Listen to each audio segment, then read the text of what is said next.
Here with Eddie Hearn at the Taylor Serrano press conference. Eddie, great to see you. This fight has been billed as the biggest fight in women's boxing history. Is that a fair assessment, do you think? I think it's bigger than that. I mean, it's clearly the biggest fight in women's boxing history, but it's one of the biggest fights in boxing. I mean, last week, we became the second highest pre-sale of all time at Madison Square Garden. That shows you the size of this fight, and there's just a really good momentum about this fight.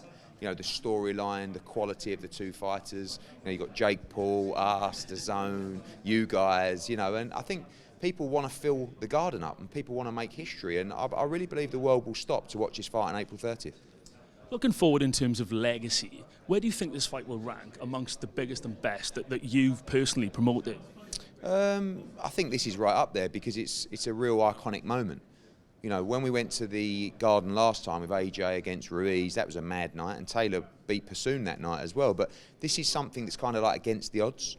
When we announced the fight at the Garden, everyone was sort of sniggering in the industry, saying, "Oh, they've gone to the big room. Watch this." Well, watch what's happened. So we believe in it. We've gone with it. We've rolled with it. Like I said, jokes aside about Jake Paul, we've actually got a genuine promotional partner that is pushing in the right direction to make this event as big as possible. So, it's going to be one of my proudest moments because it's something that no one would have ever thought possible. And I love shit like that. Did you ever think in your wildest dreams that you'd ever be co-promoting a fight with Jake Paul? No, but it's enjoyable. Like I said, he's not... he's been a great partner so far. He's taken it seriously. We got the same intentions. We want the best for our fighters. We want to give them the biggest opportunities, and we want to make this event as big as possible. And if you're all working in the same direction, if you've all got the same principles, then great. And long may it continue. Have you imparted any business advice upon young Jake? No, he might give some to me. I mean, he's a very bright guy, and he knows what he's doing. He knows how to engage with his audience. It's a different audience to bring into this fight. He knows how to create content. Not sure about his fighting, but that's another story. But no, like I said, he's young and refreshing, and I think he's great for the sport and certainly great for this fight. In terms of what this means for women's boxing and the legacy side of things, what more needs to be done generally outside of this fight to ensure that we get cards like Taylor and Serrano in the future as well? I just think we need to just continue with the growth of women's boxing. Keep providing great fighters with opportunities to succeed, to showcase. I always say, if you're not a believer, just watch Katie Taylor. Go and watch her fights, watch Serrano's fights. You're going to see how good they are. And it's not men's boxing, women's boxing, it's just boxing. And these are two of the very best. Both Katie and Amanda come into this with amazing records. So how do you see it panning out?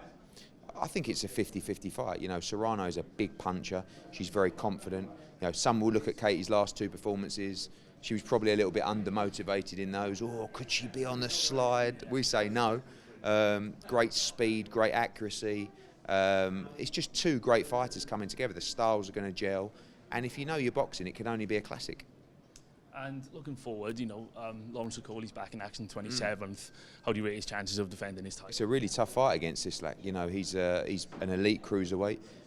Lawrence wants to unify, but this is by far the toughest fight of his career. So give us a good sort of indication of where he's at in terms of facing those other champions. I know the UFC's come under a bit of criticism for its pay structure, but do you think that boxing can actually learn from the way that the UFC elevates female fighters to that standard? Yeah, I mean, we've been doing it for a long time, and they have as well. So I think people are realising, back in the day with the likes of Holly Holm and Ronda Rousey, and now with Nunes, women can be stars just as much as men can, as long as it just comes down to, forget male or female, it's how entertaining they are, how big a draw they are. And the names that I just mentioned are some of the biggest in UFC history. One final thing, do we have a date set for AJ-Usyk rematch? No, but we know we're heading towards that now, so we've been able to speak to their team and say, let's get it locked in. We're looking at May, and we'll be making sure that we move forward with a date as soon as possible.